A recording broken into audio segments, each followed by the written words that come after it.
Hey everybody, just going to take a quick break from the show to tell you a little bit about Shutterfly. If you're like us, you take a lot of pictures because you have a camera right in your hand all the time. How would you not take a lot of pictures? And we're taking all these pictures, more than we've ever taken in the history of the world. What are you going to do with them all? That's the thing. You used to get a solid picture, and then you'd look through them, and you could enjoy them. Now they're like back on your camera roll. You can't even find them. You don't want that. That's why the cool thing you need to do, and what I did, and I think it's pretty cool, is create a Shutterfly photo book. Oh. What I did, and you're going to enjoy this, Jimmy, because I haven't showed this to you yet, but took all of our pictures from being on tour this year. Oh. All live show pictures, us backstage, us on stage, doing all that stuff, and like some of the, just the venues and things, and made a little photo book out of that. Also, they have free 24-hour designer service as well. With their 24-hour designer service, a professional designer is going to lay out the book for you for free in just a day. Make something that means something with Shutterfly. Enjoy 40% off orders over $29 with promo code SMALLTOWN. See site for promotional details. And now back to the show. Hey everybody, just going to take a quick break from the show and tell you about Noom. Has Noom helped you? I believe it has. Oh, that's got an app. You can do tracking. It's terrific. It does. Noom builds personal plans that can meet individual needs. That's the thing. Takes into account any dietary restrictions, medical issues, other personal needs. That helps build a plan that works for you. And yes, so I know that you've had your own personalized program here that you've been working on. And it's weight loss This is weight loss results that last. They stick around because you get yourself into a lifestyle change. That's what matters. That's mainly it. You can't just say, I'm going to cut that out for a month and then go back. Do it. That's not what it is. So I'm glad it's helping you. That's great. And it really does. I like the psychology and biology-based approach here. Noom Weight uses psychology. That's why they say losing weight starts with your brain, but it also takes into account your unique biological factors, Jimmy. All of your multitude flora and fauna that goes on inside of you there. Sure, Stay focused on what's important to you with Noom's psychology and biology-based approach. Sign up for your trial today at Noom.com, Noom.com here, based on 3.5-year study of actively engaged Noom users with minimum starting BMI of 25. Individual results may vary. Visit our website for more information. In the depths of an Atlanta forest, a clash between activists and authorities ends in tragedy. I'm Matthew Scher, and on my new podcast, We Came to the Forest, we expose the hidden truths behind a shootout that left one activist dead and countless lives forever changed. Binge all episodes of We Came to the Forest ad-free on Wondery Plus. This week, we look at the remote town of Chimayo, New Mexico, where a man's violent rampage shocked and horrified an entire region. Welcome to Small Town Murder.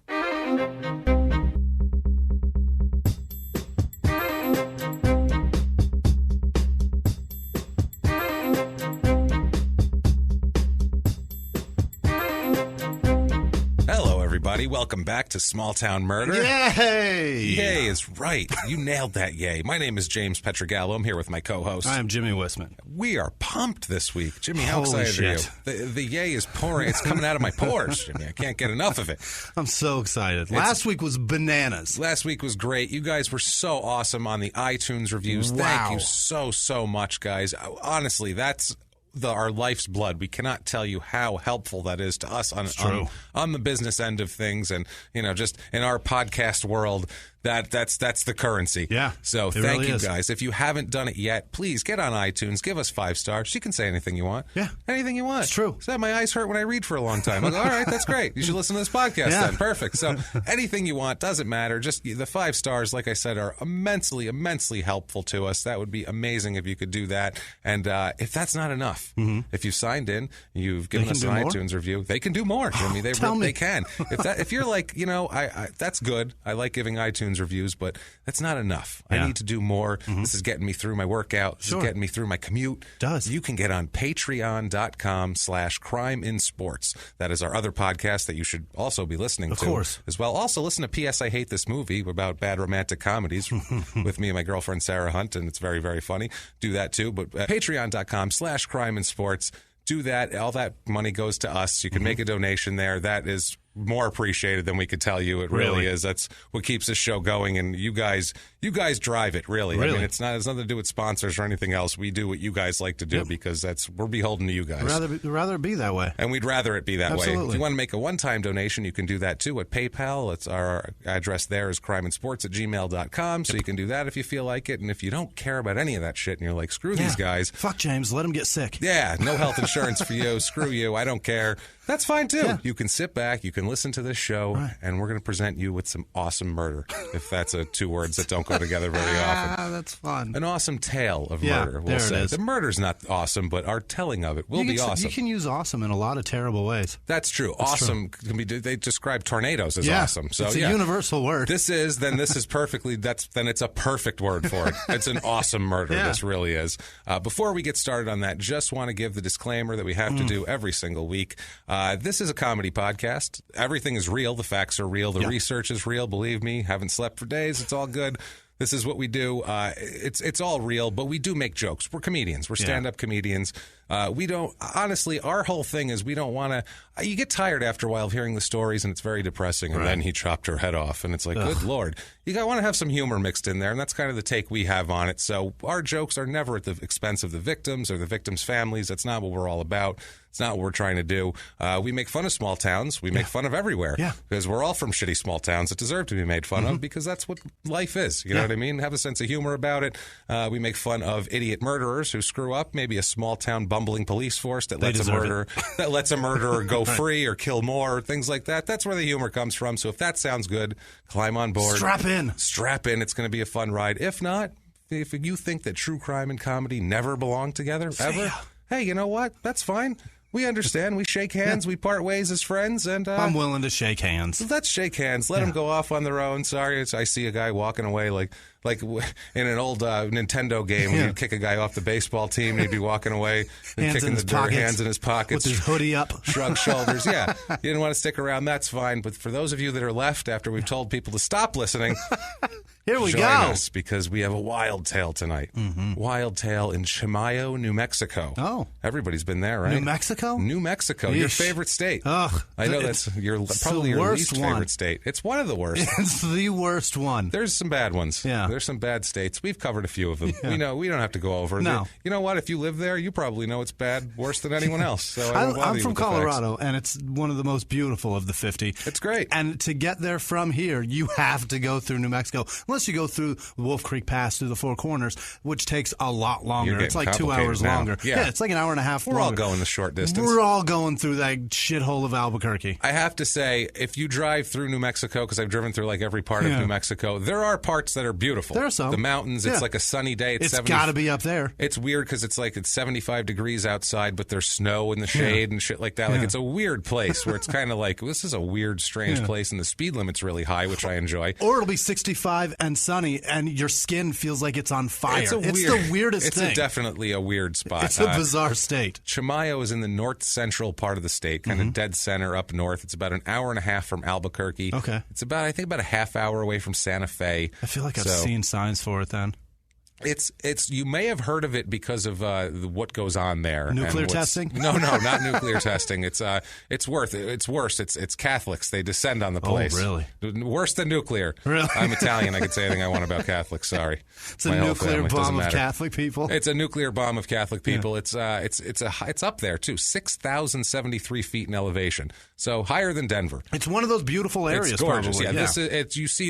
It's picturesque. I mean, it's all just mountains and hills, and it's sunsets are amazing. Yeah, they call it the what is it? The Enchanted Land? Is that what they call New Mexico, or Land of Enchantment, or whatever? I think that's it. Land of Enchantment. This is where the enchantment comes from. Gotcha. Let's say, not other places. It's not Albuquerque. It's not Santa Fe. Albuquerque is the weirdest place ever. Las Cruces is just as bad. Yeah, but that's a tiny place. Like Albuquerque is like a city. Yeah. You know what I mean? And I've been to Albuquerque like 4 years ago. I was there, and I had to stay over there, a night driving back from somewhere.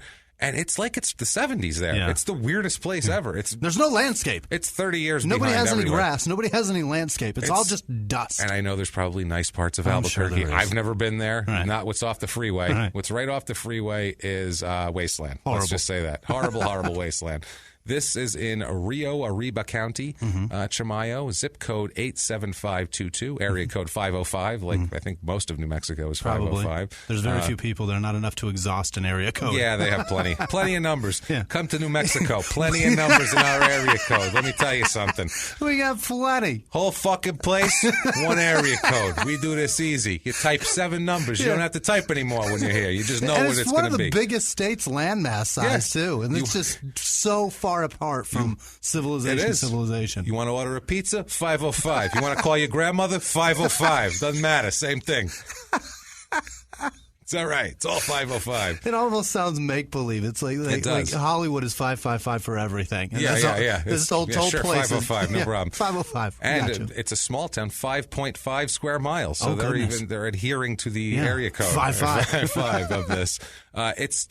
It's an oasis, they call it. It extends from the foothills of the Sangre de Cristo Mountains to the Rio Grande Valley in there.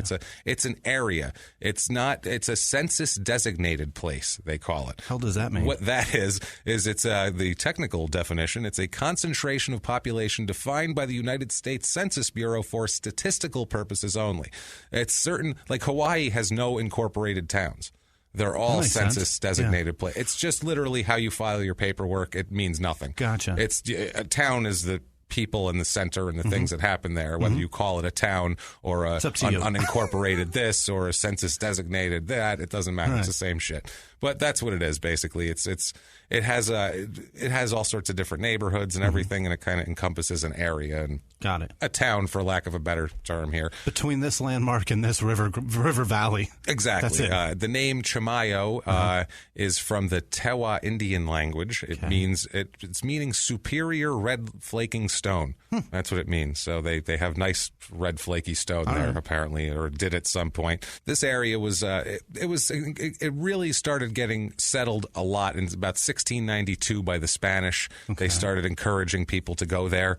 They started saying, "Hey, everybody, let's go to that place. It's good, Chimayo." That explains the Catholic part. That explains the Catholic part, and we'll get into the demographics also, which make a lot of sense with the whole thing. Now, what they have here this is what they're world famous for, and they are world famous for this. Can I guess? Yes, please. Moccasins and blankets. They do a lot of weaving, as we'll get into later, but that's not it. There's a church here, or a mission, or however you want to call it. It's a church. It's not a mission. It's a historic one? It's a chapel. Oh, it's extremely historic. The El Santuario di Chimayo. Okay. This is, people come every year for Holy Week, the week before Easter. Yep. 300,000 visitors a year. Holy shit. Come to this place. More than about 50,000 come during Holy Week. For that week only. For this place. And then they disappear.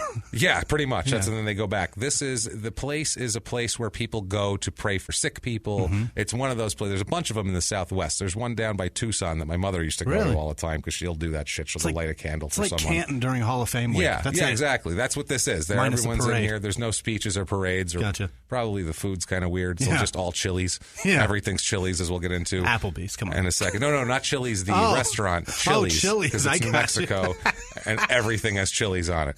Everything. How white trash am I that I guessed Chili's the restaurant? Yeah. You could go there with your child, order Cheerios, it'll have Chili's in it. Yeah. Like, he is a year and a half old. I don't think he wants Chili's. Green Chili's, that shit. Yeah, they'll still have Chili's in there, everything. But they come here, there's a hole in the church, and apparently the dirt in this hole is...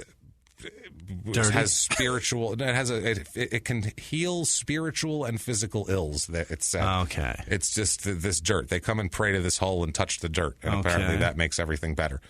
I don't understand. And that's in the church. But it happens. That's inside the church. Inside this church. The church is very old. It was built privately. Actually, it wasn't built by the actual Catholic Church proper. It was built by a private person in 1816, so the local people could worship Jesus as depicted in what he thought it should be. It's got like a giant wood carved Jesus, and it's like a simple Spanish deal. They handed it over to the Archdiocese of Santa Fe in 1929. It became a National Historic Landmark in 1970. Okay. It was called, no doubt, the most important Catholic pilgrimage center in the United States. Interesting. That's kind of like repeatedly it's called that. So it actually has something that people go here for. Also, chili. Like I said, the chili's here. Holy shit, the chili's. The heirloom chili. Okay. Wow. They are nuts for the heirloom chili. They've even started in 2003, the Native Hispanic Institute founder started the Chimayo Chili Project to replenish the 300-year-old native seed stock and revive the chili industry in the area. Really? So they are super dependent on chilies here. Which is, I don't know. And it's the heirloom chili that's doing it. It's not the Hatch, because the Hatch one's from the county heirloom. of Hatch. Yeah, this was where the heirloom is. Okay. The whole deal here. This is they're big there. Also, what they're big for there, which is interesting, is they're huge for drugs. So chilies, warship, and drugs. Which drugs? All drugs. Are you kidding me? It's close to Mexico. Mostly heroin, though. Okay. Mostly heroin. This has been for a long time, since the mid-20th century, known for just a haven of drug problems, of heroin distribution.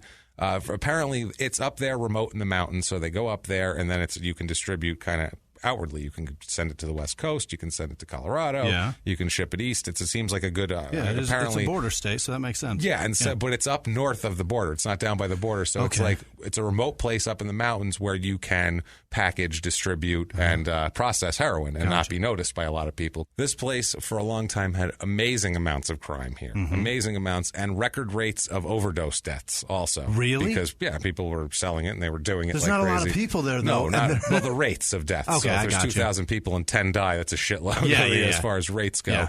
And also two giant federal drug raids were there to clean it up. There was, I guess, a gigantic raid in 1999 that actually made much of the heroin traffic move to a nearby town. Away from there. It shifted the actual way of distribution. Because I guess they figured out their whole deal, so they had to move it, and they moved it, so that crime rates have dropped a lot since then. Amazing. There's still a lot of heroin there, don't get me wrong, and a lot of distribution, but the major operation moved, and it kind of calmed everything down. The crime rates are still a little high, but we'll get into that in a moment as we talk about the population of this place, 2,572. Ooh. So not very high, 2,572, and that's down 12% since 2000. Really? So people are fleeing this place. They're done with the drugs. They're done with the drugs, and too, I mean, it's in the mountains, there's drugs. It's the type of place where you'd kind of be like, let's take our family away from this, and I guess move to Albuquerque, which would be... When a town is that small, though, and it's infiltrated with drugs kind of run the town. Oh, they run the whole town. Yeah. That's how the town operates. Yeah. And when that operation is moved, that's like moving Walmart out of Arkansas. Yeah. Then what are you going to do? That's the thing. A lot of these people were probably involved in this. Right. They were probably involved in the processing and everything else. And that's who else are you going to hire? Fascinating. You're going to hire anybody around who can do it. And a lot of them are migrants, too, as we'll get into the population here. Normal male to female numbers here, about 50-50. Median age is about normal. It's about a year older than average at 38.6. They have married and single is a weird thing here with these people. It's way less married than normal. Okay. Normal, it's about 50-50, 35% married population here. So I feel like those are the people who have come to process heroin. You know what I mean? I don't know if they're counted in the census, but they're there for that. All the numbers there are low when it comes to that, except for never married, which is much higher. Okay. So people stay single there. They just seem to for some reason. In a town that's based around Catholicism, too. That's a little interesting. It's odd.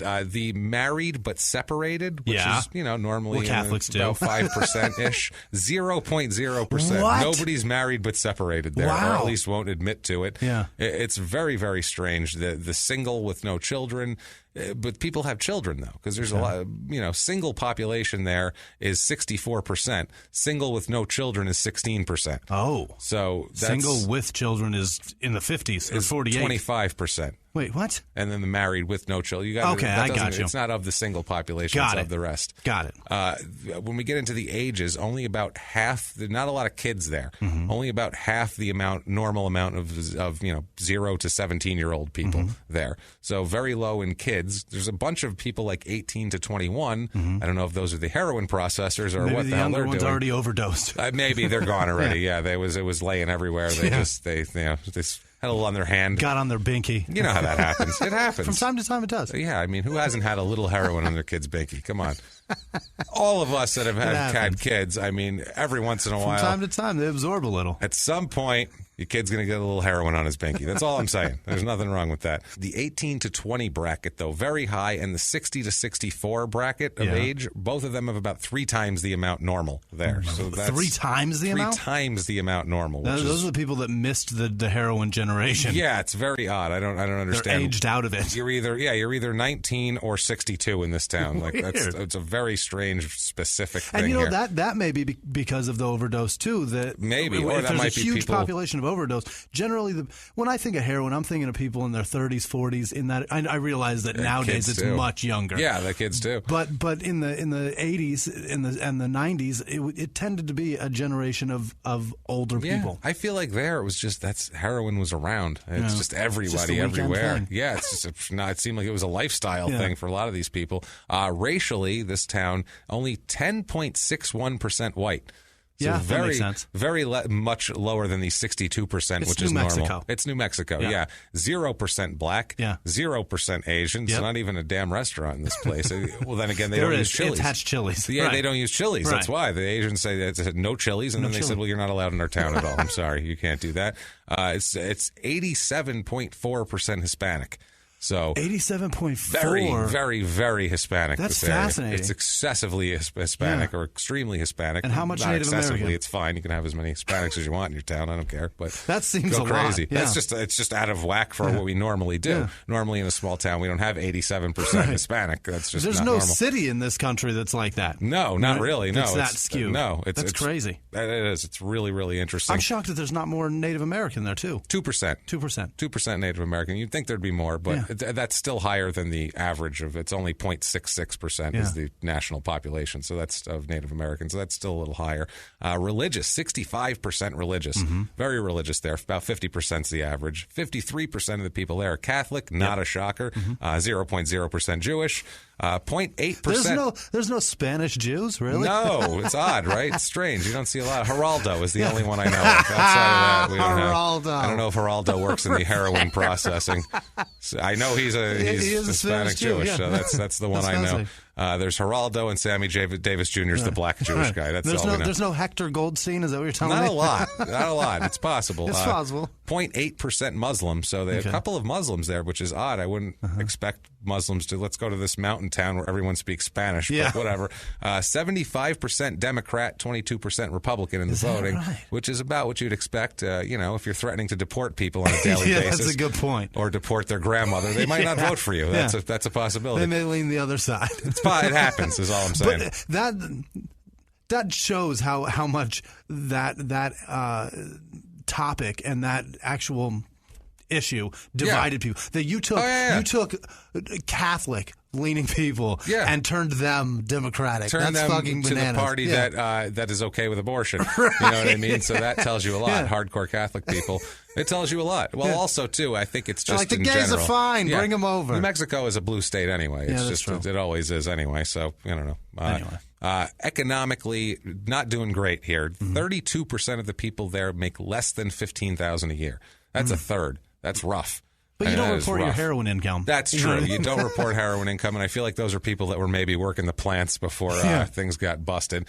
53% of the people make less than $35,000 a year. Yeesh. So that is rough. That's not easy to do. And wait till we get into the jobs here, to stretch that 12 months. That's rough. And 0% of the people make over $150,000. 0%. Somebody was making that. Somebody, I'm sure, is the guy who owns the bronze shop or something, as we'll get into here in a second. 7.5% unemployment, which is about 2% higher than the national average. $25,833 is the average household income, which is less than half. $7K. That's 26, less than 26, which is less than half the national average. The jobs there, 0% of everything. Management, 0%. Computers and science, 0%. Legal, 0. Education, 0. Everything, 0. What do they do? Healthcare support, 0. There's no management and leadership. They just run amok. 50%, and this is the numbers that we have reported, but 50% personal care and 50% sales, office, and administrative support. That have no management. That have no management, apparently. They're just running around selling to the people. Well, management of business and finance. It's I got it. That sort of money management, that sort of thing. So, none of that. I don't know what the hell's going on there. That's extremely odd with that. Cost of living there, as we say, 100 is our base. We'll call that average par. 81 is the cost of living in Chimayo. Housing is a 53 out of 100. So housing is pretty low. The median home cost is about $98,000, which is just about half of the average, about 183 average. We'll get into what the homes cost there. Not a lot. Most of them are, if there's a lot, 18% of them are between $40,000 and $60,000. So that's not a lot. A $40,000 house, even if you're making $27,000 a year, you can pay that off in a couple of years. That'd be 5 great. years. Yeah, I don't know what that house looks like. Well, let's find out with the Chimayo, New Mexico real estate report. Right. Let's do it. The average 2-bedroom apartment there is about $660 a month, which is about $400 less than the average. Not a lot of real estate for sale there at all. There's nothing for sale. I don't understand why. Everybody but parks on it and hangs on to it. There is nothing. 4-bedroom, 2-bath, 2,400 square foot, very nice house on State Road 76 is only $239,000. With an address of State Road 76. Yeah, everything's on a state road there. A 3-bedroom, 2-bath house on just a dirt lot. It looks like something out of The Good, the Bad, and the Ugly that people would walk up to on their horse. Albuquerque. Lee Van Cleef would kill your family. It looks like that pretty much. $155,000 or a 6.67 acre lot of dirt. If you want to just pitch a tent, $129,000. 6 acres, that's decent. It's that's not bad. It was just hilly dirt and dust and sand. It looked really shitty. Now, things to do. Yes. Obviously, the church, you got to go pray to the dirt. Of course. You do that. You swish that around a little bit. A lot of churches. A lot of churches, a lot of missions, all old Spanish stuff. You can go to Ortega's weaving shop. All right. Because there's a shitload of weaving. Just a ton of weaving. And then also, too, you can go to the bronze, you buy bronze knick-knack shit. They have a store that does that. That's what there is to do there. You can go to the bronze shop, or you can go to the weaving shop, or go pray. Either one. Get yourself a statue and then go bring it there and pray to it, I guess. You're not supposed to do that. And then weave you need a blanket to put down so you can kneel. You and not hurt your knees. On something nice. Well, if you're worshiping the dirt hole, you got to do that. Or I'm worshiping the dirt hole. If you're asking the dirt hole for something, never mind. I'm going to offend everybody. That sounds like butt sex. Yeah, it does. Moving on to crime from butt sex and church, which go hand in hand. Crime, we have property crime is burglary, larceny, theft, slightly higher than average, but nothing alarming. It's about normal. We get a little higher of property crime in these small towns for some reason. Kids are bored. I don't know what it is. It's got to be, right? Meth, I think, is involved too with these small towns. I'm not sure. Violent crime, murder, rape, robbery, assault, way higher. Really? Almost double the average. What the hell? Which drugs are still a big issue there, and I'm assuming that is what the issue is with that. Also Catholicism. Also Catholicism. People are killing each other in the name of Saint somebody. I'm not sure. We don't know that. We're just saying. Some saint. Now, let us get into our murder. Speaking of violent crime, let's introduce Ricky Abeyta. Okay, we're going to... Abeyta or Beta? Abeyta. I'm not sure how this is pronounced because I'm terrible with Spanish pronunciations, but we're going to go with Abeyta. Yes. I never guessed that. Chimayo is the way you pronounce it because I listen to newscasts to make sure. Take people's bullshit for that. Somebody from New Mexico. That is my favorite thing. You live in fucking New Mexico. You're going to tell me how to pronounce something? How about move to a half-decent place, you bastard son of a bitches, and tell me how to pronounce something. Chimayo. So, Ricky Abeyta is born March 3rd, 1962, which would make him 28 years old in 1991, where we pick up his story. Okay. He is a self-employed carpenter, which is not... Listen to these stats on somebody, okay? He lives in the mountains. Yeah. He's a self-employed carpenter who is known by authorities to possess a temper and is known as a prolific hunter. Jesus. All this, you add that math problem up. That's somebody that chops somebody up. That is a soup of not a bad tasting soup. That's going to make you. That's going to give you the shits tomorrow. I think this soup right here. That's a bad one.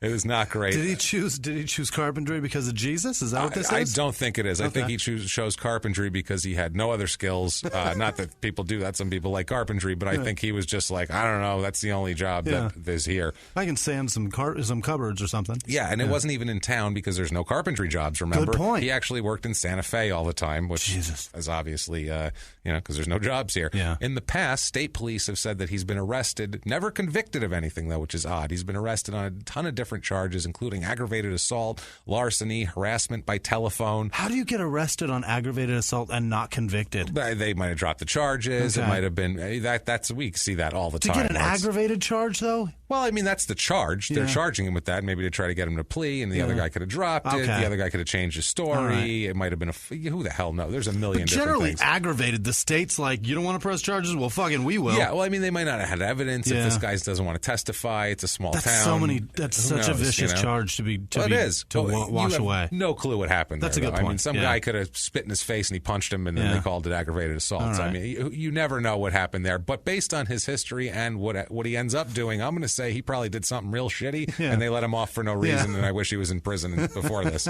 And harassment by telephone, larceny, so he's just a general dickhead. I'll wash that harassment by telephone. Who hasn't done that? Everybody's done that. But I've called a pizza place and fucked with people. Yeah, I don't think it was messing with people. It was probably like, yelling at a girlfriend or something like that, I'm imagining, based on his past and what he does with in a relationship with a woman named Ignacia Vasquez Sandoval. Okay. He is in a relationship with her. They things are okay for a while. Yeah. They move in together. They lived together in 1989. They move in together into his trailer in Chimayo. So they're living in a trailer in the middle of nowhere in New Mexico, which is the dream. Obviously, that's what we all do. Where heroin runs rampant. Then when she was a little girl, I'm sure she told her mom, happily ever after. This is what she wants. And I'm sure this was his dream as a small child as well. So they live happily for a while. Yeah. There is a lot of people living in this trailer. Really? Also. Just a shitload of people living in this trailer. That'll keep your relationship together. You bet your ass. Her 14-year-old son, Eloy, lives there.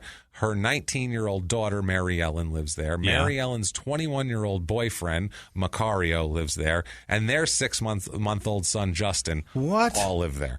And her and Sandoval, Ignacia's 16-year-old sister, Selena, also lived there. Can we stop saying and? That's enough people. That's in a trailer. Yeah. This is I don't care if it's a double wide. They don't make trailers big enough for 6-7 people. That's just way too many goddamn people in a trailer.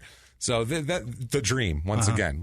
This guy's coming home from work in Santa Fe to a house full of people. That sounds awful. After carpentry work all day. Awful. With the stripping tools and the chemicals, and he's inhaling that shit all day. Forget about it. He's covered in sawdust, and he's going to walk in to 6-7 people. He's a ticking time bomb is what he is. 6 or 7 people that already ate his big piece of chicken. Yeah, and he's a dick on top of that. Of course. He's a complete dick, as we know. He's got violent tendencies. Right. He's not a great guy to begin with, and then you're adding stressors to it. Right. This is not terrific. Like we said, prolific hunter and general jackass, and this is it's a little rough. So, maybe just that assault was somebody aggravated him and he assaulted them, which I can see happening. That's possible. They were like he was aggravated and assaulted somebody. They're like aggravated assault. Write it down. Let me tell you about that's what happened. Let me tell you about Wednesday, January 23rd, 1991. Okay, and I'm going to believe whatever the other person has to say in his aggravated assault case based on this. Okay. On Wednesday, January 23rd, 1991, Ricky and Ignacita have a fight.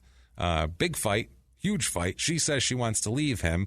He loses it a little bit and fired 3 gunshots toward her car and as she was trying to get in her car. That's not good. Didn't hit her on purpose, because he could have hit her if he wanted to, as we'll find out. But he definitely fired them in her direction to, I guess, let her know that he meant business and like to shoot at people, apparently. And I don't know. He hunted elk and deer normally, but he was hunting women in his driveway. Richard Pryor on this did it particular too. day. I don't know. Yeah, he didn't shoot.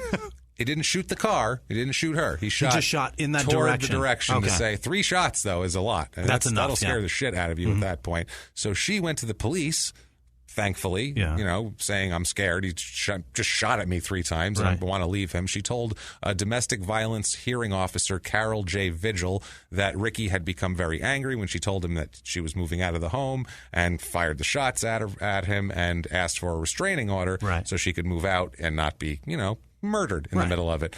They had a fiery relationship the whole time. They have broken up on at least 3 separate occasions. Yeah. And during these occasions, Sandoval allegedly, well, it's not really alleged because it's in the court documents. I think she didn't dispute this part. Nobody disputed this. She would remove all of her things. She would take everything. But each time he asserts that she would also remove most of his things too and take them every time she left. So he thought that she was going to do it again, and he was very worried about that in the whole thing where she said she was leaving, which she should, you know what? So they're both at fault. They're both at fault for that. They fight, and she instigates further. She instigates further. It's a very Catholic fight is what it is. Yes, and him, rather than leaving or whatever he could do, he makes the worst possible decision to take it to a violent level and shoot at someone or whatever. Who knows what other domestic violence was going on that wasn't the tipping point. And this is in 91? This is in 91. Okay. I don't think you go from nothing to shooting in someone's direction. No. I feel like there's a little bit of physical violence that happens before that. There's a shaking at minimum. There's a shaking at minimum, which I don't know her past or whatever, or if she decided that was all right with her. I have no idea what her upbringing is and that sort of thing. There's no way. Sure. To know that, you know, I mean, that's the sad part. But sounds very like an Italian relationship in New York in the 70s. You know, kind of, like a 50s one. Right, like a belt comes off, and you hear it clear the belt loops, that snap. That was like, you know, charming in an old movie, and you're like, God, that's horrible. That's not charming. No. This is fucking horrific. That'll ruin children for life. He just took his belt off. Like, that's a weapon. Swung it in her direction. That is not great. Buckle first. Yeah. I mean, think about the honeymooners. That was their big to the joke. Moon, Alice. To the moon. I'm going to punch you in the face. I weigh 320. My wife's about You're $125. Woman. I'm going to come home and she's aggravated, and I'm going to punch her in the face because she asked me a question. To the moon.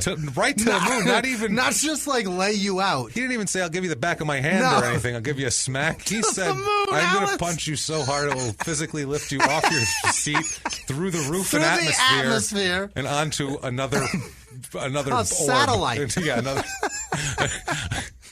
And that is their joke. And that's hilarious. An orbiting rock in space. That's a joke. And everyone's like, that's great. I'm going to send you to John Glenn's footsteps. Remember in I Love Lucy, the episodes would end on a big laugh with Ricky putting her over his knee and spanking her. Right. And her going, and him, Lucy, and he's You got some splaining to do, Lucy. And she's like, oh no, he's really going to beat me up this time. And you're like, this isn't okay. This isn't funny. This isn't okay. This is domestic violence. Yeah, and she was like a national treasure, and people liked her. And you think somebody would be like, "Can we help Lucy?" Like this, I don't like Lucy getting physically threatened every week. No wonder why Hispanics got a bad reputation in this country. Jesus Christ! People watched I Love Lucy, and they were like, they all beat their wives. Apparently, and every episode is her fucking up and like trying to fix the mistake because she's afraid she's going to get the out of her. Yeah. He's going to beat the living shit out of her. She's on an assembly line jamming chocolate in her face because she doesn't want to catch the wrath of fucking Ricky. Ricky's going to whoop my ass. Jesus. This is not great. So, my God.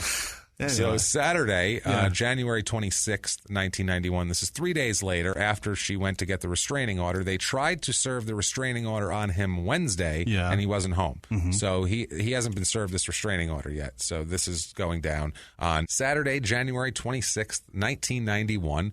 Before Ricky leaves, he goes to work in Santa Fe that day. Mm-hmm. Before that, he has a gate around his trailer, and he locks the home and locks the gate before he leaves because he doesn't wait. According to him, he doesn't want her taking his stuff. Yeah. Sounds like he's trying to control what she can do in her movement and getting her stuff out as well. Yeah. So if he wanted her to not have his stuff, he'd be like, hey, I'll be there, and you can take your stuff and leave. That's what a reasonable person would do if they were concerned about that. Or we'll call the cops and have a neutral party monitor your actions. Who can we both trust? They can be the mediator. It doesn't matter. Whatever it is, this isn't the way to do it. Right. Sheriff's Deputy Jerry Martinez attempts to serve the restraining order that morning also, and this was already after he had left for work. Luckily for him, Ricky's mother, who lives right next door. His mother and his sister live in the trailer right next door. Okay. So Sheriff, I should say, Martinez thinks about leaving it with his mom, the restraining order, but then decides that that's not proper service, and he's gonna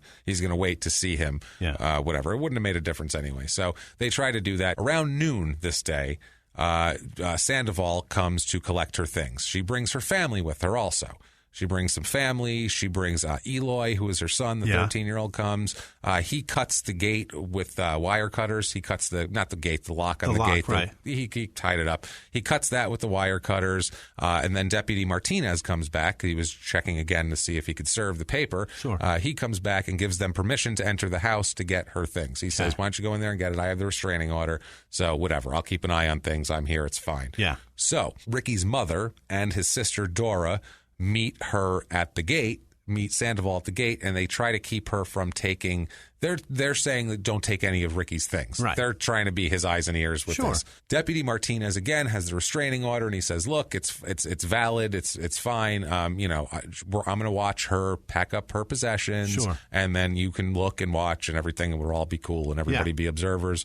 Which seems fine. He's keeping the peace. He's keeping the peace, right? So she's moving out. And along with her, too, is her 25-year-old with Sandoval, Ignacita, 25-year-old younger sister, Cheryl. Cheryl's 2 young children, Roland and Nikki. They were also there. Also, Sandoval had hired Peter Martinez, who was a neighbor that she met that morning in town to assist with the loading. Just a guy to, somebody to help move it. Help pick shit up. I'll buy you pizza. We have like a bunch of women and kids, and I got to pick up this bureau. I got a TV. I need your help. I got a TV. Yeah, I got a 1991 TV. It weighs a shitload. It's an enormous. It's only a 25-inch, but I need your pickup. It's going to take 3 of us.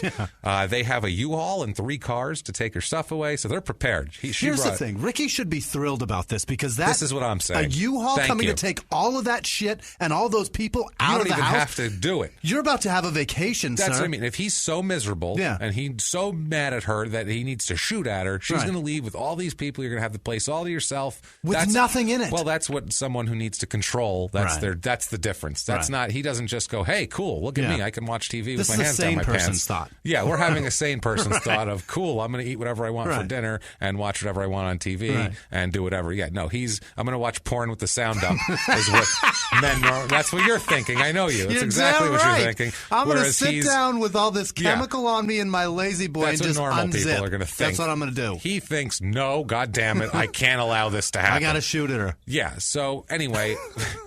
I keep wanting to say officer. Sheriff's Deputy Martinez stays with her to watch her, and he kind of wanted to make sure everything. He heard that he was shooting at her. Yeah. Ricky had shot at Sandoval, and he was like, "Let me just make sure everything's fine." Yeah. Supervises her pack. Blah, blah, blah.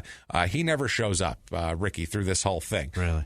Till Martinez leaves to investigate a tip he had on a stolen car nearby. So also around this time, an officer, Glenn Huber, state police officer Glenn Huber, stopped by to assist, just to watch and see what was going on. But they both left. Huber just left to drive around, and Martinez left to investigate a tip. What state troopers do. What state troopers do. They're just hanging out. Now, Ricky's mother, who was sitting there next door, they kept coming back and forth, and they were really... They were really into watching the whole thing here. Okay. In addition to that, also, his sister Sandra came. Ricky's sister Sandra came. Her boyfriend Lawrence was there. So there's a shitload of people there. Yeah. There's a ton of people there. It's a moving party. Everybody's there except Martinez, the deputy. He leaves. Just about that time, Ricky shows up. Uh-oh. Something Something tells me Ricky was scoping this out and waiting for dude to leave. I'm sure. That's what I thought to me. I just, my personal opinion. Far too convenient for him to show up right as they leave. Right as they leave, and he wasn't there when they're there all day. So he pulls up, and this is what it's disputed exactly what happened, but this is what everything shows, and this is what the evidence shows happened. He shows up, and Eloy and Macario were outside the home loading the U-Haul. Macario is the daughter's boyfriend. Right. So is Sandoval's daughter's boyfriend. They're loading the U-Haul. His mother, Ricky's mother, and his sister Dora were watching the loading and doing all that thing. I guess one of his quilts, he had a quilt that fell and it was dropped on the ground by the porch. So Dora got mad about that, the sister, and made a little bit of a scene about that. Normal bullshit happens. But Ricky arrives. And he walks up to the home carrying a rifle and a revolver. Oh, no. This is what he has in his hand. So everyone's a little like, what the hell's going on here? Yeah. Now, it is normal for everyone around there to have weapons, and he lives in the mountains. And he's a hunter. He's a hunter, but the fact that this is going on and he's walking up with guns, a normal person would know that this isn't the situation to walk up with your guns. People are going to think you're going to shoot them. This is a problem. Especially since you shot at this lady 3 days ago. Yeah. It's a little bit of a problem. So apparently there's an altercation with Eloy, the son. Eloy is I don't know what the confrontation is. Nobody will know. But he says there's some sort of confrontation. At this point, Ricky gets extremely angry and says in Spanish, and I'm going to mispronounce the balls off of this, but he says, con esto pagan, okay, which means I pay you back, apparently. Okay. He's going to pay you back. It's something like I got something for you, motherfucker. It's the Spanish version of that. Oh, okay. He says this. He shoots Eloy in the chest and shoulder, the 13-year-old. Shoots Eloy in the chest and shoulder. Then the Macario had his back to him in the U-Haul truck loading something. Like, in a U-Haul, you're trying to pack it in there, like a U-Haul truck there. Get your money's worth and put everything in a square. Yeah, Ricky shoots him in the back, shoots Macario in the back. He falls. So now there's shots going off. Now people are very concerned. There's people swarming everywhere. Sandoval's daughter, Mary Ellen, has her 6-month-old Justin in her arms. She runs outside to run away, and they are both shot in the head. This is a 6-month-old child, and the daughter, who is 18 years old, are both shot in the head as they fled. They're unclear whether they were killed by different bullets or one bullet passed through both of them. Oh, my God. Which, either way, it doesn't matter. It's horrific. The evidence does never found that out exactly. They could never figure it out because it's such a mess, this scene. So now Ricky he's outside. He shot a 13-year-old. Yeah. Eloy's still alive, by the way, at this moment in time. He shot a 13-year-old. He shot his girlfriend's daughter's boyfriend, which he probably doesn't give a shit about. Yeah. And now he shot an 18-year-old girl with her 6-month-old son in his arms. Here. This is bad enough already. Yeah. Right now, turn the gun on yourself, please. It's over. I'm sorry. You're not getting out of this, man. I'm not trying to. There's 4 dead bodies, and they're all young. They're all young. You fucked up really bad. Yeah. This situation is clearly out of hand, and you know what? It's only going to get worse for you. So, do it. But he doesn't, though, of course. He doesn't. He enters the home, of course, where Sandoval and Cheryl and Selena, they're all in there packing. He yelled and screamed at them and said that they would pay again. It says the same thing again. He shoots Cheryl in the back of the head as she knelt on the kitchen floor. They all said it looked like she was praying, like she was begging him to not shoot her. Yeah. Shoots her in the head. Then he turns the gun on Ignacita, Sandoval, his girlfriend. First shoots her in the finger. Misses somehow. I don't know if there was a struggle or what. And then shoots her in the face. My God. And that kills her. So now we are up to 5 people shot and 6 people shot and 5 dead at the moment. Okay, so he leaves the house. He takes a second, looks around at the scene that he's created, which is monstrous and a mess. And I don't even know what to say about this. He's turned this into a horror movie. Yeah. No, there's no solution except go outside. Like I said, turn the gun on yourself, asshole. Do what us all a favor. What he should have done before any of this. Before any of this is just fucking open your mouth and put the pistol in it. Either that or just act like a normal person. Let this goddamn lady move out. No, I mean, if you're dead set on killing all these down, people, just end yourself. Go away. What's the point? Why are you doing this? No, I agree. It's ridiculous. If you're dead set on murder, just kill yourself. Yeah. That's my solution. You know what? Good solution. That's it. Kill yourself. Don't ruin all these people's lives, and one that didn't even start yet. Don't do it somewhere where someone's going to have to clean that shit up, too. Go out in the woods and do it and let the animals eat you. That's perfect. Do that. Don't do it in some goddamn hotel room where some fucking maid from El Salvador is going to have to clean this shit up. Poor lady. She's got 2 kids in school she's trying to feed. She barely speaks English. Let's not do that. Yeah, don't do that shit. She's struggling enough trying to put gas on pump 5, and you're going to fucking... You're going to cause her more anguish. Scrape brains off the wall with a squeegee. Forget that part. She's got to look at it. You know, like that part alone is enough. Yeah. Well, she's seen worse in her country. That's anyway, so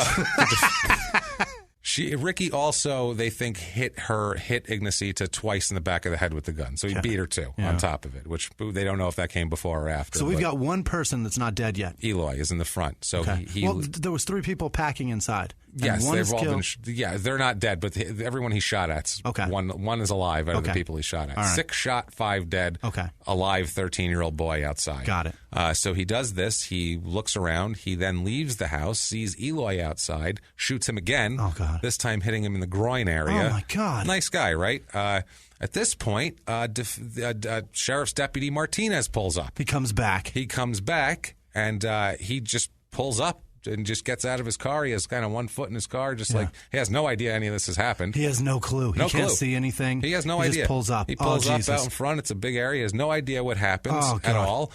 He is shot twice in the head, Deputy Martinez now, while standing next to his police car right when he got out. Holy shit. So now he's shot a baby and a police officer and multiple women. Yeah. You can't get... He is stacking this up worse and worse and worse and worse. What's He's next? not going to survive in prison. Is he going to go to the chapel and slit the priest's throat, start killing nuns? I mean, what's he going to do next? While he's praying to dirt? His life isn't bad enough? Unbelievable. So at this point, we have Officer Glenn Huber, who had been in the area. Yeah. And he had been, he decided that he had heard there were shots fired and decided to go check out the scene. He pulls up. He pulled away. This is the other thing, too. He has no idea what's happened here. Yeah. He has no clue what's happened. He heard there were shots, but there was also shots Wednesday. Right. So he might have been just firing shit in the air. Or people say, too, this is the other thing, shots come from this property all the time. They think it's target shooting most of the time because of his hunting. So for shots to come from this property is not odd. Yeah. No one. Not crazy. Yeah, everyone's like, well, they shoot things sometimes. So Officer Huber, stops well away from the scene he wanted to size up the situation before he does anything because he's smart. He's not an idiot. He is at a range of about 200 yards. And this is what ended up happening was Ricky ends up going next door to his mother's house and he sees Officer Huber, pull up. And he shoots him while he's in his car from 200 meters 200 yards away, hitting him in the head, killing him immediately. That's a hunter. He was sitting in his car, still had the radio microphone in his hand. He was calling it in. And he gets shot in the head, kills him immediately. This is fucking bananas. It's insane. And Glenn Huber, a couple things about these police officers here. He was in the United States Army, honorable discharge, first lieutenant. He joined the state police in 1981. Goddamn hero. He was a marshal in Pecos. Then he came back to join the state police in 88. He was a senior patrolman. He had a daughter, and he was married. He had 2 stepdaughters. It's brutal. Wow. Everyone loved him, too. Everybody said, quote from one of his workers said, quote, he's the type of guy who would stay out there until you were safe before he shut down the shift for the day. Glenn epitomized leadership, so they all loved him. Jerry Martinez, also U.S. Army paratrooper. He planned to run for sheriff, actually, in 1992, and he had a wife, 2 children, a 5-year-old and a 2-week-old baby. My God. 2-week-old robbed. Baby. So this is, these are the people he's killing, and we know the others that we've described already. Unbelievable. So then Ricky... At this point, you're fucked now. What do you do? What does he do? He fled to the hills behind his mother's house. He takes off in the hills. He knows what he's doing up there. Yeah. He's a hunter. He does it. You're not going to survive the rest of your life up there. The rest of your life is very short, by the way. So State Police Sergeant Chris Valdez, who'd been a patrolman for about 2 years, then pulls up. He's finishing up a shift, and they call him in for shots fired. So he pulls up, and he sees this scene. And he said, quote, the first thing I see was this young kid with his chest bleeding. It was all sort of chaos. I was calling to Glenn Huber to tell me where to go, and we didn't know if Ricky was still in the house. He's calling Huber, who's dead. Yeah. And he's saying, well, we don't know where to go. What's going on? They don't know if Ricky's in the house. There's shot people outside. There's a kid with his chest open. They have no idea what's going on in the house. Holy shit. He said, quote, I got the call, and I knew Jerry Martinez and Glenn Huber were out there, but I had no idea they'd been shot. I showed up there, and then he talks about the kid. He says about the officers, quote, they were both ambushed. This happens every day. Officers are in volatile situations. Statistics show officers are more often at a domestic violence call. Yeah, parties are already angry by the time they show up. And that's the truth. To be a cop, the domestic violence has to be the worst thing in the world. Yeah. Because not only do you have to deal just based on a normal thing, if I said, hey, go into those people's houses and get in the middle of their argument, you'd be like, fuck you. No, I don't know what that shit's about. You have to go in and deal with it. That's crazy. And see, the media will have you believe that officers are fired on more on like robberies No, it's domestic. It's situations. Robberies are they rarely catch the robber. Yeah. Like they usually he usually gets away, and forensics catches that asshole. People snap. This shit is where it is. Right. People snap. They're like, well, if she's going to be like this, then fuck it, I don't care anymore, and that's what it is. He's going to be like that or whatever. So now, if you're in a bad situation, you're in a bad relationship, just fucking stop it. Please just get stop. out. Yeah, absolutely. You're putting other people's lives on the line. As we see here. Now, about 30 police officers surround the trailer. Yeah. They believed he was still inside. They didn't know. Several hours later, they just decided to storm the place because they had no idea. They found the bodies of the 2 women inside. Jesus. Also, too, they found Ricky's pickup truck abandoned outside of town. Yeah. So they were like, okay, what's going on here?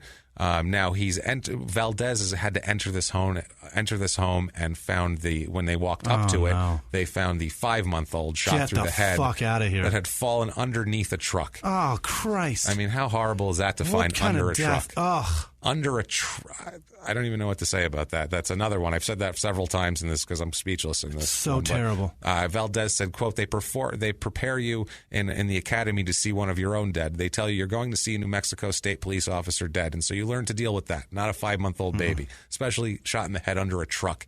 That's horrible. So he killed 7 people, including 2 police officers, a baby, everything. It is the worst. It was at the time the worst mass slaying in New Mexico history, in modern New Mexico. I mean, who knows what happened in the 1800s or, what they did to Native Americans. In a civilized society where people pay taxes and have day jobs, this is the worst one. So now he is armed in the hills. Yeah. He's believed to have because he shot the officer Huber with a 7mm Magnum rifle. Mm-hmm. He's got a pretty decent gun there. Yeah. A 38 caliber handgun that's his, and he took off Deputy Martinez's 357. He took his gun He too. took his 357, so he's got all of those out there.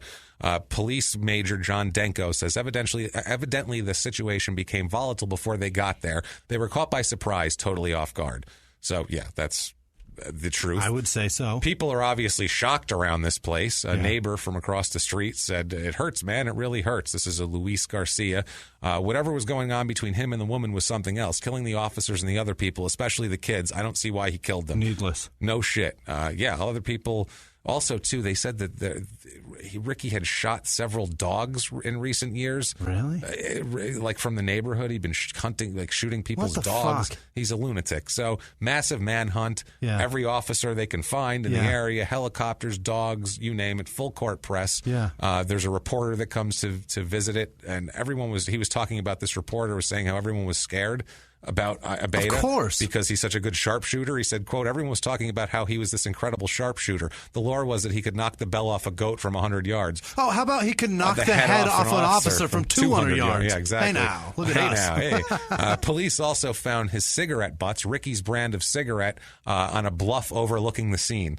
That was crawling with officers and reporters, and apparently he was up there smoking. Yeah, they said the reporter was like, they found like 6 butts up there. It was like he was just up there watching us. So that's what kind of guy this is. That's terrifying. It's absolutely terrifying. A man that can do that from 200 yards away is sitting there smoking, watching you. You could start picking people completely off. armed. And he was thinking about it, too. Should I start shooting? Right. I mean, Who should I hit? At dark, they call off the search because they said, quote, it's pretty scary now. Like, you don't want to be now? out. And especially he knows this terrain and you don't. You're going to know. It's the sergeant, or police major, John Denko said again, quote, we don't know what his mental state is. We know it's not normal. That's the most accurate thing I've ever heard in my life. I don't even know if that's very accurate. No, I know what his mental state is. Normal. Fucking desperate. Not normal would be really That's pretty good. Yeah, it's not bad. Sunday morning, the next morning, near Bernalillo, California, New Mexico. I say California. Ricky's brother-in-law, Manuel Sanchez, gets a knock on the door, and it's Ricky. Oh, my God. Shows up at the door, and Sanchez said, quote, he just knocked on my door and said he wanted to just surrender. So that's it? That's it. Sanchez and a couple other family members took him to a police station near Albuquerque and they beat the living shit out of him and then handcuffed him, I hope? He turns himself in. Well, that's probably why he went near Albuquerque, to not get this guy's buddies. He turns himself in. People are just blown away by Baffled, this, obviously. Yeah, the Secretary of Public Safety in the area said, quote, this has to have lasting impact. We've made history. It's a bitter pill to swallow. No shit. And people also talk about how... What a horrible history. Yeah, before this is January 91, which is also when the Persian Gulf War happened. Oh, yeah. And they said it was just the Saturday or the Friday before, all Persian Gulf. Yeah. And then from then on, they've just talked about nothing but the shooting in the area because it's a huge deal when there's 2,700 people in an area. I don't recall hearing about it here, though. I'll tell you that right now. It's that's so close why we're doing it. Yeah. It's, you don't hear about these small towns. You just don't hear about it. I was watching TV then, and it was just bombs over Baghdad all day. Yeah. Now, Ricky is arraigned on Monday. He is charged with 4 counts of first-degree murder, 2 counts of second-degree murder, and 1 count of involuntary manslaughter, which is... those are hefty. How about all first degree? How about all first degree? But they have to do it legally. Yeah. That's fine. He's charged with it's first degree in the deaths of Cheryl Rendon, Mary Ellen Sandoval, Ignacita Sandoval, and Glenn Huber. Okay. I don't know how the other ones are second degree, but those are. I don't know. Even the 6-month-old got second degree? They got second. Jesus. That one might have been the involuntary manslaughter because they weren't sure if the bullet went through. Okay. So that's technically... I can see it. Yeah, because Mary Ellen, who is it's not one justice, of the first degrees, but I can see it. Exactly. That's the thing. Legally, it makes sense. Right. Second degree was in Marcario Gonzalez and Jerry Martinez, and the young boy, Justin, was the involuntary manslaughter. Now... Magistrate Richard C. Martinez orders Ricky to be held without bail. Good. Obviously, he tells Ricky to, quote, reflect on the lives lost while he's in jail, and says, quote, it saddens me, yet it also sickens me when domestic violence results in such violent acts which eventually take the lives of human beings, especially those of innocent children. Get your ass to jail, dickhead. Yeah. Now, his asshole family, though, 20 members of his family showed up all teary-eyed. What? Saying, that he's a nice guy. I don't care. He's a, quote, a quiet, even-tempered man. His brother-in-law, who took him in, said, quote, I'm still in shock. I can't believe it. When you get upset, you don't realize what you're doing. He was probably provoked. Probably provoked to kill 7 fucking people, including 2 police officers and a goddamn 5-month-old baby. No, sorry, can't be provoked into doing that. You can't. At trial, the prosecutors seek the death penalty, obviously. Not too much there. Yeah, there's no argument there. No. Ricky testifies a shitload. He testifies? Oh, he testifies, yeah. He said... What could this asshole have to say? He said that he didn't even notice what was going on when he came in. He went to his mother's house, didn't really see them, and then he went to he had a garage down the hill. He went to put some paint away that he purchased, and he said he saw the moving operation from down there, and he said he only took his rifle and revolver out of the garage to take to his mother's house because he was concerned Sandoval would pack up all of his shit in the garage, too. So those 2 guns were the only thing he was concerned about, apparently. He said he had the revolver, and he picked up he just had him. He said, it wasn't a big deal. He noticed that some of his clothes were being taken to the U-Haul, and he said he went over to ask them to leave his stuff very politely. Please leave my Levi's. He's obviously a reasonable guy. Right. He says when he got there, Eloy accosted him with a knife, and during the scuffle, he said his hand was cut twice in the scuffle with a 13-year-old boy. A 13-year-old cut him for twice. For some reason said that. While he's holding a rifle and a pistol. He said he forced Eli to drop the knife. Then he said he saw Marcario in the back and told him that, my clothes are in there, get my clothes out. And Marcario told him, I don't know anything about that, but, quote, don't try to stop us because you won't see tomorrow, is what he said. So he's saying he was threatened. A man carrying a box of his clothes told a man carrying 2 guns, you won't see tomorrow. I'm going to beat you to death with these Z Cavaricis. I'm going to beat the living shit out of you with these Jordache jeans. You better back up. Strangle you with your own socks. You won't see tomorrow. I will choke you with these BVDs. I'll make sure. He then claims that Ricky then claims that he sees Eloy pointing a handgun at him from the cab of the U-Haul, he says. Okay. So he said he reacted automatically by lunging to the side and shooting. He said he didn't know whether he shot him or not, but he said he put another round in the chamber of his rifle and put it on against the porch railing. He said then someone hit him from behind and the rifle slipped off the railing, and he said as he grabbed at the rifle, it went off by accident. This is a hell of a story. This sounds like my 8-year-old explaining why all the Cheetos are gone. Yep. Like, this is so terrible. He said as he was trying to recover the rifle, he somehow reloaded it with another shell by accident. He literally says he unintentionally caused a 3rd round to be loaded, which I don't know how the fuck you do that. He said that he was hit again, and he felt somebody grab his revolver from his waistband. When he turned around to see who hit him, he caught a glimpse of someone walking by with a baby. He said that he was hit on the head again at that point, and as he was hit on the head, the rifle discharged, falling out of his hands, and was a perfect shot, and, just hit the baby and her in the head. Perfect shot. Unbelievable. This guy has amazing luck. No wonder why he's such a good hunter. He's just lucky. Bumbling around hitting shit. He's just random. He's got his hat over his eyes and he's just shooting elk. They're falling left and right. This sounds like a Chris Farley movie that's just like he's tossing a gun around and it's just hitting everybody. So he said he goes inside to find out who hit him. He says he encounters...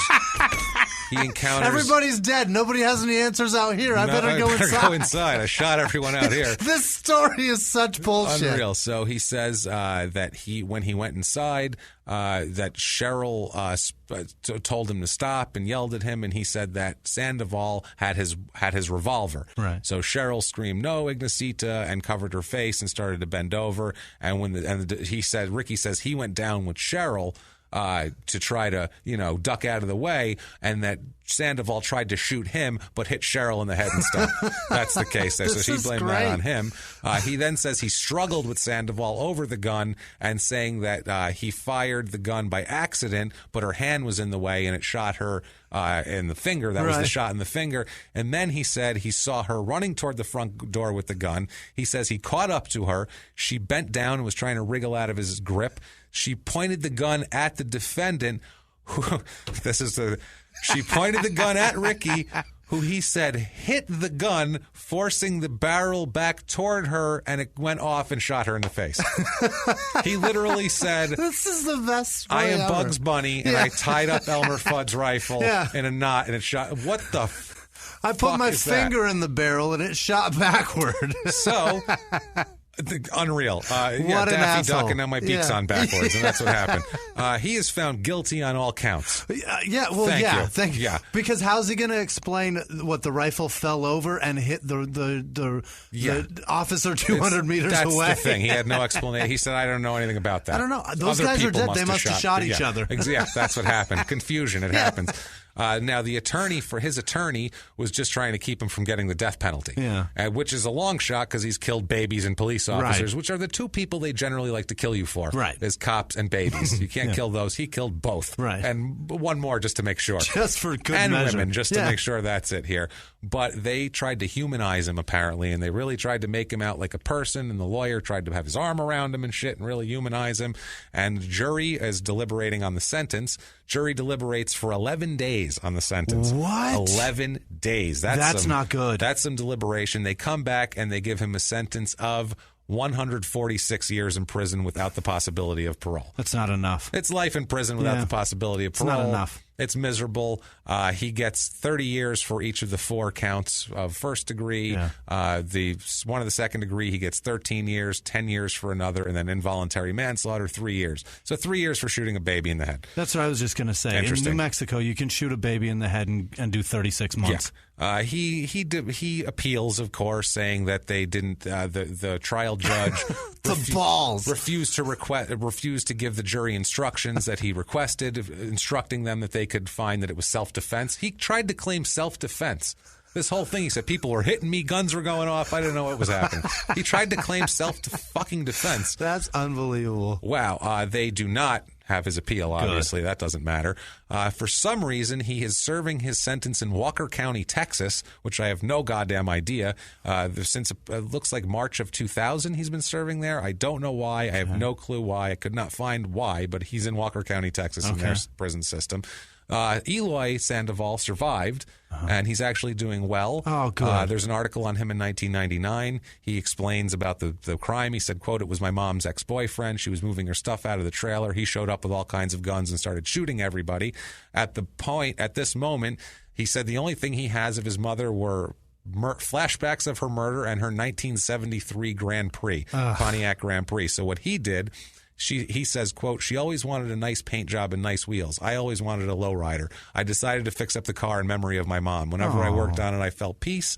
Right at that point, it was a organic candy green with cloud-shrouded portrait of his mother painted on the trunk and the words "in loving memory, mom's dream." And he says, quote, "I'm not going to stop working on it until it's the centerfold of Lowrider magazine." All right. So that's nice. At least Lowrider, he's trying to do something. If you're listening, get that car. Yeah, come on, Give man. him a hand. Hopefully Eloy's still around. That was 18 years ago. Fingers crossed. There's been articles on the 20-year anniversary. It's the Chimayo Massacre, it's known as. Good God. Chimayo, it's a horrible thing. They did 24 years after that. The town, the area there, they retired Deputy Martinez's badge. Oh, that's nice. in the sheriff's office, and the family was very happy. They said it's been a long time coming, but it's time to let go a little bit. They said so. They're trying to move on from this.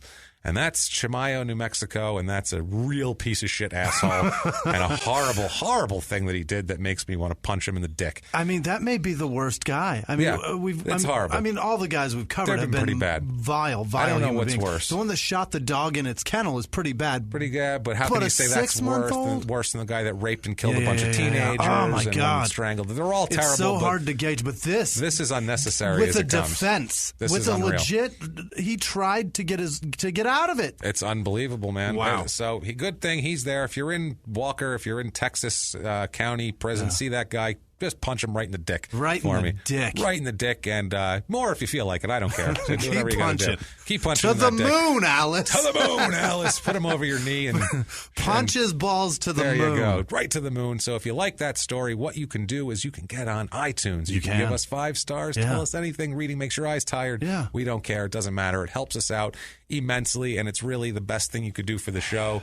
Well, barring unless you wanted to go on patreon.com and make a nice donation to us. Anything you want. There's a lot of cool rewards there, and we appreciate every penny that we get, honestly. From the bottom of our hearts, guys. We really, really, really appreciate it. And if you want to make a one-time donation, you can do that at PayPal using our whatever, which is crimeinsports@gmail.com is how you can do that there. You can also get a hold of us on social media, facebook.com/smalltownpod, on Twitter @murdersmall. And we have some people here that we're going to give shout-outs to that have been so nice to us this week and helped us out with their Patreon donations and everything else. We want to do that, Jimmy? Yeah, this week was really, really great on Twitter, Instagram. All of it was really fantastic, just the all-around interaction. So thanks, guys. But the people that are supporting the show and really, really helping us out a tremendous amount are Arlene So, Lindsay Killips, Lisa White, Debbie Lombardero. Debbie Lombardero. That's so tough. Lombardero. Hey. Debbie Lombardero. Debbie. Kristen King. Oh, Debbie. What are you doing? Oh, Debbie. Yeah. Come here, Debbie. Lindsey Brown, Heather Reynolds, Benjamin Thomas Sutton, Terry Hart, Amy Pohanic. Yeah, she's cool though. Pohanic. Thank you, Amy. Amy Pohanic, thank you. Tracy Zorag in New Mexico. Matter of fact, her and her husband are there. So thanks, Chimayo. Tracy. Yeah, I hope you're not too.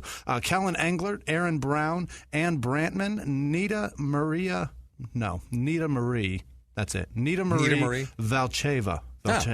God, that's such a tough name. That's a cool name. It's a fun one. I like it. Jackie Neal, Anora Thong, Corey Wolf Gaines, Kimberly Schlenke, Kim Shang, Kyle Godert, Sarah Knudsen, Todd Crago, and Phil DeBeast. Thank you all so much. Guys. And you real guys quick, rule. the good Reverend Jonathan. Reverend Jonathan Gilliard. He's going through some shit. So keep your head up, buddy. We love you, good Reverend. We love you, man. Keep it up, Rev Gilliard. Everybody give Rev Gilliard a shout out if you're friends with him on Facebook, Twitter. Tell him keep it up, brother. Yeah. We love you. And that's that. You want to give him your social media? At Whisman Sucks, WHISMAN Sucks on Twitter, Instagram, and Snapchat. Interact. It's fun. It's nice to hear from you guys. So you guys are the ones driving the show, so we like hearing what you guys think. Definitely. And I am at Jimmy P is funny. You can catch me on whatever and look up my last name there. Yeah. You can just cut and paste it from the show description. It's the best way to do it. Follow us. Yes, do this too. I'll be at the Tempe Improv June 23rd and 24th with my friend Eliza Schlesinger. So come on out if you want to come holler at me, and maybe I can find you some tickets. Definitely. Maybe a couple. And bitch that he's hosting. Be like, give this guy more time. Both the guys should not be hosting here. Right? That's right. Excellent. So do that. Till then, guys, we'll see you next week, everybody. It's been our pleasure. Bye.